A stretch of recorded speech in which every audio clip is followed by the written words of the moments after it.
ठरलं तर मग या मालिकेच्या येणाऱ्या भागामध्ये जबरदस्त ट्विस्टची एंट्री झालेली आहे.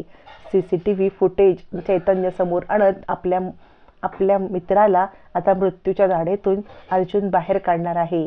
कारण प्रेमामध्ये धोका मिळालेला चैतन्य जीव देण्यासाठी ज्या वेळेला जाणार त्याच वेळेला CCTV फुटेजचा खूप मोठा धमाका करत अर्जुनने किती निर्लज्ज साक्षी आहे आणि चैतन्य तुला मारण्यासाठी हे सगळं केलेलं आहे, तुला अडकवण्यासाठी हे केलेलं आहे, तू आत्महत्या करावी म्हणून हे सगळं केलेलं आहे, हे सत्य आता अर्जुन समोर आणणार आणि सोबतच तिसरं सत्य बाहेर पडणार ते म्हणजे प्रिया ही तन्वी नसल्याचं. एक सत्य शोधताना CCTV फुटेजमध्ये असं काहीतरी बघायला मिळणार आहे की ज्या CCTV फुटेजमुळे प्रिया ही तन्वी नाही तर साक्षीने मिळून प्रियाला तन्वी बनवायचं नाटक केलंय. हे सगळं सत्य समोर येत एकाच वेळेला दोन सत्य समोर येत चैतन्याला जीव देण्यापासून वाचवत अर्जुनने खूप मोठा धमाका केलेला असतो. हे सगळं कसं घडतं हे आपण या व्हिडिओमध्ये पाहू. इकडे आता चैतन्याला सत्य सांगायला गेलेला अर्जुनलाच खूप मोठा धक्का बसलेला असतो आणि हा धक्का अर्जुनला पचवणं खूप कठीण जातं. म्हणजे आत्तापर्यंत ज्या मित्रावरती आपण इतका विश्वास ठेवला त्याच मित्राने आपल्याला इतका मोठा धोका दिला, त्याला हे सत्य सहनच होत नसतं आणि या सगळ्या सत्याला आता मात्र सायलीच्या समोर जाणं याच्याशिवाय पर्याय नसतो. सायली सांगत असते, सर काय झालं, तुम्ही इतके उदास का आहात? यावरती अर्जुन सांगतो, माझ्यासोबत खूप मोठा धोका झालाय आणि त्या धोक्यापेक्षा महत्त्वाची दुसरी गोष्ट माझ्यासोबत झाली ते म्हणजे मला याच्या पुढच्या परिणामांची भीती वाटते. यावरती सायली म्हणते, सर कशाबद्दल बोलताय तुम्ही? अर्जुन म्हणतो, मला थोडासा वेळ पाहिजे.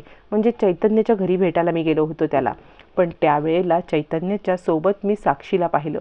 असं म्हणत घडलेला सगळा प्रकार अर्जुनने आता मात्र सायलीच्या समोर मांडलेला असतो. सायलीला जबरदस्त धक्का बसतो. काय घडतंय हे आपल्यासोबत? म्हणजे हा असा प्रकार कसा काय होऊ शकतो असा सायली विचारच करत बसते. त्यावेळेला सायली म्हणते, बरोबर आहे, म्हणजे आपल्याला कुसुमताईने जे सांगितलं होतं ते सुद्धा सत्यच होतं की कुसुमताई म्हटली होती की तिने त्या दोघांना एकत्र पाहिलं होतं. यावरती अर्जुन म्हणतो, पण आता काय करायचं? आपल्याला या सगळ्यामध्ये आता चैतन्याला बाहेर काढायला पाहिजे. माझ्या मित्र कुणालची जी अवस्था झाली ना ती अवस्था मी चैतन्याची नाही पाहू शकत. चैतन्याला या अवस्थेमध्ये पाहिलं तर आता मलाच मरण येईल. यावरती सायली म्हणते, सर तुम्ही काळजी करू नका, तुम्हाला काहीही होऊ देणार नाही मी. चैतन्य भाऊजींना या सगळ्यामधून आपण बाहेर काढायचं. आपल्याला आता मात्र या सगळ्यामध्ये साक्षीचा खरा चेहरा आणि आता महिपती शिकरेचा खरा चेहरा समोर आणायचा आहे. त्यासाठी काहीतरी जुगाड करायला पाहिजे.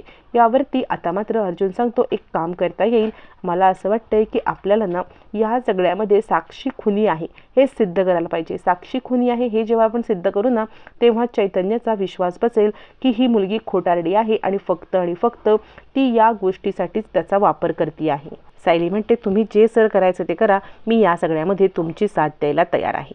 असं म्हणत सायली आता अर्जुनची साथ देण्यासाठी तयार होते. मग आता अर्जुन आणि सायली मधुभाऊंची भेट घेण्यासाठी येतात. कारण मधुभाऊ हे अशी एक व्यक्ती आहे की ज्यांनी साक्षीला खून करताना पाहिलंय आणि मधुभाऊंवरती विश्वास ठेवायला चैतन्य पण तयार होईल. त्यामुळे चैतन्य आणि मधुभाऊ यांची भेट घडवून आणण्याचा आता मात्र इकडे सायली आणि अर्जुन या दोघांचा प्लॅन असतो. मधुभाऊंना ते दोघंजण येऊन भेटतात. मधुभाऊंना अर्जुन सांगतो, मधुभाऊ मला तुमची मदत हवी आहे. म्हणजे या केसमध्ये तर तुम्ही मदत करायचीच आहे, पण त्यापेक्षा उपर जाऊन तुम्ही या सगळ्यामध्ये माझ्या मित्राला बाहेर काढण्यासाठी मला मदत करायची आहे. मधुभाऊ म्हणतात, कशाबद्दल बोलताय तुम्ही? यावरती अर्जुन सांगतो, साक्षी शिकरे ही खुनी आहे हे तुम्ही पक्क जाणता, पण तीच साक्षी शिकरे या केसच्यासाठी माझ्या मित्राचा वापर करते आहे आणि ते मात्र मला सहन होत नाही आहे. माझ्या मित्राचा वापर होताना मी असं बघू शकत नाही, म्हणून मला या सगळ्यातून माझ्या मित्राला बाहेर काढायचं आहे, त्यासाठी तुमची मदत हवी. मधुभाऊ म्हणतात, तुम्ही काळजी करू नका, तुम्ही चैतन्यरावांना एकदा माझ्याकडे भेटायला आणा, मी त्यांच्याशी बोलतो, त्यांना समजावून सांगतो. यावरती अर्जुन म्हणतो, हेच तुम्हाला करायचं आहे. मधुभाऊ म्हणतात, ठीक आहे, तुम्ही फक्त मला एकदा सांगा, मी हे सगळं करायला तयार आहे. आता मात्र मधुभाऊंनी आता अर्जुनला दिलासा दिलेला असतो. सायली सांगत असते, मधुभाऊ या सगळ्यामध्ये तुम्ही एकटेच आहात की तिने साक्षीला खून करताना पाहिलेलं आहे. तुम्ही साक्षीबद्दल हे सगळं चैतन्य सरांना सांगा. चैतन्य सरांना समजावून द्या की साक्षी ही खोटारडी आहे आणि साक्षीने तुमच्या बाबतीत जे काही केलंय ते ती कुणाच्याही बाबतीत करू शकते. यावरती मधुभाऊ म्हणतात, हो, पण त्याच वेळेला बोलता बोलता मधुभाऊंना एक गोष्ट आणखी आठवते. मधुभाऊ म्हणतात, तुम्ही एक काम करू शकता का? बघा, ज्या गोळीमध्ये विलासचा खून झाला त्या गोळीची तपासणी पोलिसांनी केली का? कारण ती जी गोळी होती ना, ती साक्षीने पर्समधून आपल्या बंदूक काढली होती आणि त्याचीच ती गोळी लागून विलास मेलेला आहे. हा सुद्धा धागा तर आपल्याला उपयोगाला येऊ शकतो का? अर्जुन म्हणतो, फॅन्टॅस्टिक मधुभाऊ, तुम्ही जे बोललात ना याचा आपल्याला नक्की उपयोग होऊ शकतो. या सगळ्यामध्ये तुम्ही माझी मदत केलीत, खरंच खूप थँक्यू. पण उद्या मी चैतन्याला घेऊन येतो. मधुभाऊ म्हणतात, नक्की घेऊन या, कारण मी त्यांना पटवेन. तुमचं आयुष्य बर्बाद करून टाकेल ती मुलगी, कारण ती मुलगी काय लायकीची आहे हे माझ्यापेक्षा अधिक चांगलं कोणीच जाणू शकत नाही आणि त्यासाठी मला त्यांची भेट घेणं आवश्यक आहे. असं म्हणत मधुभाऊ तयार होतात. सायली सांगते, मधुभाऊ तुमचे जितके आभार मानू ना तितके कमी आहेत. या सगळ्यामध्ये म्हणजे आपल्या केसमुळे जर चैतन्य सरांना काही झालं ना तर मी स्वतःला कधीच माफ करू शकणार नाही. आपल्यामुळे चैतन्य सरांची ही अवस्था झाली तर मला कदापि सहन होणार नाही. म्हणून फक्त आपण चैतन्य भाऊजींना या सगळ्यातून बाहेर काढण्यासाठी हे करूया. मधुभाऊ म्हणतात, साऊबाळा तू काळजी करू नकोस, आपल्यामुळे कोणाचंही नुकसान होणार नाही याची जबाबदारी मी घेईन. आणि त्याच वेळेला बंदुकीच्या गोळीचं अर्जुनच्या लक्षात येतं. मग ताबडतोब अर्जुन आता फॉरेन्सिक डिपार्टमेंटकडे जातो आणि त्यांना त्या गोळीबद्दल प्रश्न विचारला असता ते सांगतात, या गोळी संदर्भात आम्ही कोर्टाला माहिती कळवली होती. ही गोळी कोणत्या प्रकारच्या बंदुकीमधून बाहेर पडले हे सुद्धा आम्ही सांगितलंय. मग अर्जुन आता मात्र साक्षी आणि महिपती यांच्याकडे असलेल्या बंदुकीचे लायसन्स काढण्यासाठी सांगतो आणि त्यावेळेला अर्जुन हादरतो. त्याच्यासमोर आलेली माहिती वेगळीच असते. अर्जुनला धक्का बसतो. 1-2 नाही तर तब्बल 100पेक्षा जास्त बंदुकीचे परवानाधारक हे 2 जण असतात आणि हा पुरावा कोर्टासमोर सादर करण्यासाठी पुरेसा असतो. पण त्याआधी तो चैतन्याच्या समोर सादर होणार असतो. मग मात्र अर्जुन चैतन्याच्या समोर त्या सगळ्या बंदुकीचे परवाने दाखवतो आणि म्हणतो, हे बघ, हे फॉरेन्सिक लॅबचे डिपार्टमेंटचे हे आहेत पुरावे, हे रिपोर्ट, आणि या रिपोर्टनुसार ही बंदूक वापरली गेली. आणि मग तो दाखवतो साक्षी आणि महिपतीच्या नावावरती असलेले परवाने आणि म्हणतो, अजूनही तुला असं वाटतं की साक्षी ही एक चांगली मुलगी आहे का? तरीसुद्धा चैतन्य हा अजूनही प्रेमातच असतो.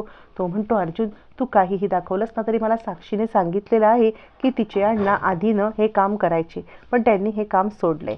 यावरती अर्जुन म्हणतो, मधुभाऊंवरती तुझा विश्वास आहे? आपण एकदा मधुभाऊंची भेट घेऊया. मधुभाऊंची भेट घेतल्यावरती तुझा जो निर्णय असेल तो मला मान्य असेल. यावरती चैतन्य म्हणतो, ठीक आहे, मी मधुभाऊंची भेट घ्यायला तयार आहे, पण मधुभाऊंच्या भेटीनंतर पण माझा विश्वास बसला नाही तर? अर्जुन म्हणतो, मग तू मोकळा आहेस, तुझा निर्णय घ्यायला तू मोकळा आहेस. पण एक गोष्ट सांगतो, ज्याप्रमाणे मी कुणालला गमावलं ना त्याप्रमाणे मी तुला गमावू इच्छित नाही रे मित्रा. असं म्हणत अर्जुन भावनिक साथ घालतो आणि ती साथ मात्र चैतन्याच्या पचिनी पडते. चैतन्य मधुभाऊंची भेट घ्यायला आणि प्रामाणिकपणे त्यांचं मत ऐकायला तयार होतो. मग तडक अर्जुन त्याला मधुभाऊंच्या इकडे घेऊन जातो. ज्या वेळेला चैतन्य आणि मधुभाऊ समोरासमोर येतात, मधुभाऊ डोळ्यांनी चैतन्याला सत्य सांगतात. मधुभाऊ सांगतात, चैतन्य सर, माझ्यामुळे तुमच्यावरती ही वेळ आली ना, मला खूप वाईट वाटते, कारण या सगळ्यामध्ये तुमचा काही दोष नसताना तुम्हाला हे सगळं सहन करावं लागतंय. तुम्हाला माहिती आहे का, खरंच ती साक्षी आहे ना, ती चांगली मुलगी नाही आहे, तिने माझ्या डोळ्यादेखत खून केला आहे. पण या प्रकरणामध्ये तुम्ही अर्जुन सरांचे साथीदार आहात किंवा त्यांचा उजवा हात आहात, म्हणून तुमचा वापर करून ती तुम्हाला पण या सगळ्यामध्ये अडकवत आहे. हे मला सहन होणार नाही. माझ्यामुळे तुमची ही अवस्था मी सहन करू शकत नाही. तुम्ही मला माफ करा आणि या साक्षीच्या नादातून बाहेर पडा. ती तुम्हाला रस्त्यावरती आणि मी स्वतः पाहिलंय तिला या सगळ्यामध्ये आता बंदूक चालवताना, तेव्हा प्लीज या गोष्टीचा विचार करा. चैतन्याचे डोळे उघडतात आणि त्याच वेळी अर्जुन त्याला CCTV फुटेज पण दाखवतो. हे CCTV फुटेज असतं ते म्हणजे प्रिया आणि आता साक्षीच्या बोलण्याचं. त्या CCTV फुटेजमध्ये आता मात्र सगळ्यांच्या लक्षात येतं की साक्षी आणि प्रिया यांचं संगतमत आहे. साक्षी ही खोटारडी आहे, चैतन्याचा वापर करते आहे आणि त्याच वेळेला ते गाठोडं पण समोर येतं. पण त्या गाठोड्यामध्ये सायलीच्या वस्तू असतात आणि या सगळ्यातून प्रिया आता तन्वीनाही या सत्याचा पण उलगडा होणार असतो.